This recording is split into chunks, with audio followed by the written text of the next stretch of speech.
Joining us now with an exclusive first interview is the CEO, Ditlev Engel. He is joining us now in the newsroom. Thanks so much for joining us. So this is your first quarterly loss in 4 years. How much of this is due to the credit crisis, to a slowdown in financing? What kind of headwinds are you facing?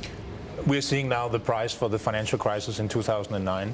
We had our best result ever in 2009, but especially here in the United States, the market basically disappeared, and that comes at a cost, and that's what we're seeing now.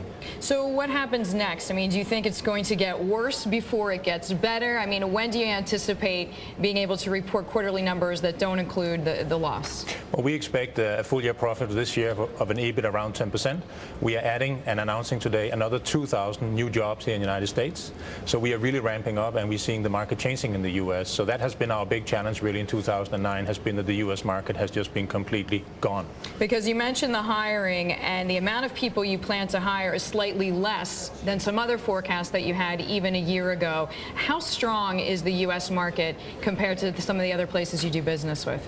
Well, it is one of the largest markets in the world, and it was our largest market in 2006, 2007, 2008, and then in 2009 you don't get one single order, and that obviously is what we're seeing here in Q1. So I think it is, of course, not good enough, but it's not surprising. What about dealing with regulation? We know FPL announcing that they're concerned, actually, about the regulatory environment here in the U.S. How concerned about that are you?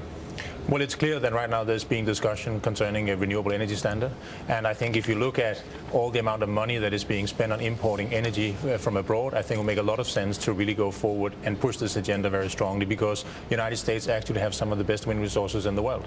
One of your main competitors here anyway is GE, and they are really ramping up, it seems like, their competitive spirit against your company in Europe. How are you going to answer that?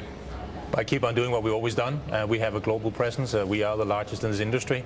So I think it's not surprising that GE is coming into this industry at a much bigger pace, and I think it underlines the potential of wind as an energy source. How much are you worried about GE undercutting your prices? We know we've spoken to a few analysts who say if people buy your technology, it's because they believe in the technology, not necessarily because it's at a good price. GE is looking to be more competitive with its pricing. Well, I think we are everywhere. We are in the region for the region. We are fully ramping up the United States. So which means we also have a cost base which is equivalent to the U.S., not importing from overseas. So I'm sure we can meet them head on, and that's the way competition is. Talk to us a little bit about what's going on in China, because this is a huge market for you as well. Where do you see the next year growth prospects for your company in that region?